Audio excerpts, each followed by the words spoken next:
రసజ్ఞులైన సాహితీ మిత్రులందరికీ ద్విభాష్యం రాజేశ్వరరావు నమస్కారం.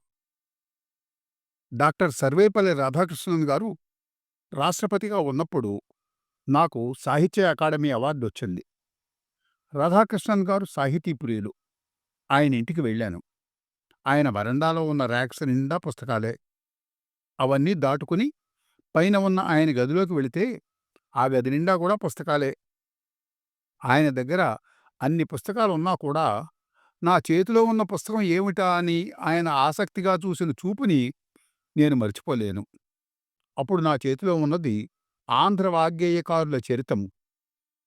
దాన్ని తీసుకుని అందులో ఉన్న పాటను పాడటం మొదలుపెట్టారాయన. నాకు చాలా ఆనందం వేసింది.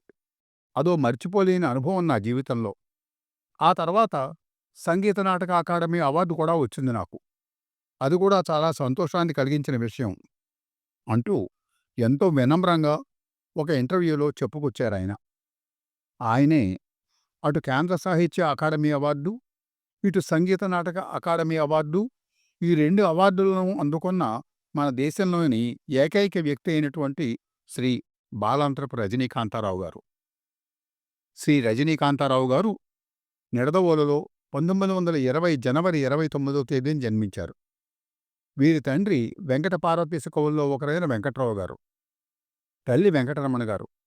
సాహిత్య సంగీత వాసనలు గుబాళించే ఇంట్లో పెరిగిన ఆయనకు చిన్నతనంలోనే సాహిత్య సంగీతాభిలాష అలవడింది.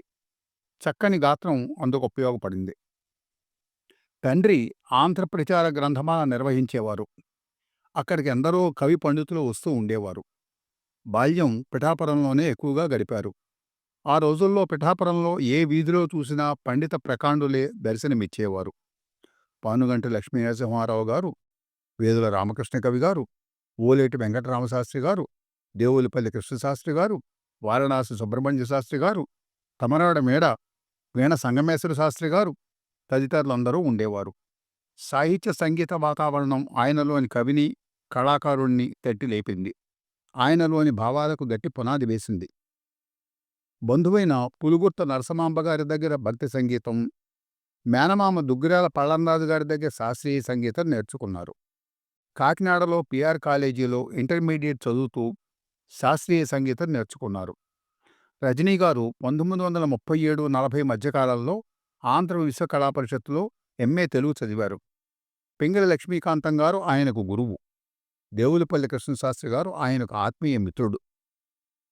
రజనీ గారు 1941లో ఆకాశవాణి మద్రాసు కేంద్రంలో ప్రోగ్రాం ఎగ్జిక్యూటివ్గా చేరారు. 1947 ఆగస్టు 15న భారతదేశానికి స్వాతంత్రం వచ్చిన అర్ధరాత్రి నెహ్రూ గారి ట్రస్ట్ విత్ డెస్టినీ ప్రసంగం తర్వాత రజనీ గారు రచించి స్వరపరిచిన మాదీ స్వతంత్ర దేశం అనే గీతం ప్రసారమైంది. సుమారుగా 1941 నుండి 1990 దాకా ఒక అర్ధశతాబ్ది కాలంలో ఆయన రచించి స్వరపరిచిన గీతాలన్నీ అజరామరాలే. అవన్నీ తర్వాత తరాల లలిత సంగీత శ్రేష్ఠులకు ఎంతో అంతో ప్రభావితం చేసినవే. తెలుగు సినిమా రంగ ప్రారంభ దశలో ఉన్న కొందరి ప్రముఖులలో శ్రీ బాలాంత్రపు రజనీకాంతారావు గారు ఒకరు. ఎన్నో సినిమాలకు పాటలు రాశారు, స్వరకల్పన చేశారు, పాటలు పాడారు.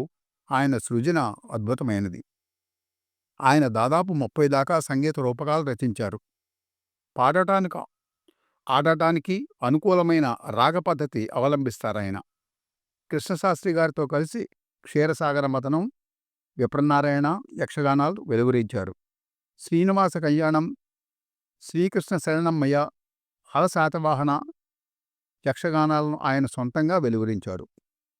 ఈయన రచించిన శతపత్ర సుందర గీతాల సంపుటికి తెలుగు భాషా సమితి పురస్కారం లభించింది. ఆంధ్ర వాగ్గేయకారుల చరిత్ర ఉత్తమ పరిశోధనా గ్రంథంగా తెలుగు భాషా సమితి పోటీలో బహుమతి అందుకుంది. వారి తండ్రిగారు రచించిన ఏకాంత సేవను వీరు ఆంగ్లంలోకి అనువదించారు. కేంద్ర సాహిత్య అకాడమీ వారి కోరిక మేరకు క్షేత్రయ్య, రామదాసు జీవిత చరిత్రలను రచించారు. ఆంధ్రప్రభలో రజనీ భావతరంగాలు అనే శీర్షిక నడిపారు. ఇంకా త్యాగరాజు, శ్యామశాస్త్రి జీవిత చరిత్రలు, అన్నమాచార్య కీర్తనలు ఆంగ్లానువాదం మొదలైన ఎన్నో పుస్తకాలు వెలువరించారు. 1972లో రజనీ గారు రచించి స్వరపరిచిన కొండ నుండి కడలి దాకా రూపకం అంతర్జాతీయ ఖ్యాతి గడించింది. దీనికి జపాన్ వారి నిప్పాన్ హోసో క్యోకాయ్ బహుమతి లభించింది. దేవులపల్లి కృష్ణశాస్త్రి గారి అతిథిశాల రచనకు ఈయన పర్షియన్ సంగీతం ఆధారంగా కూర్చిన సంగీత రూపకానికి చాలా పేరు వచ్చింది. ఉద్యోగం నుండి రిటైర్ అయ్యాక 3 సంవత్సరాలు తిరుమల తిరుపతి దేవస్థానం వారి వెంకటేశ్వర కళాపీఠం డైరెక్టర్గా వ్యవహరించారు.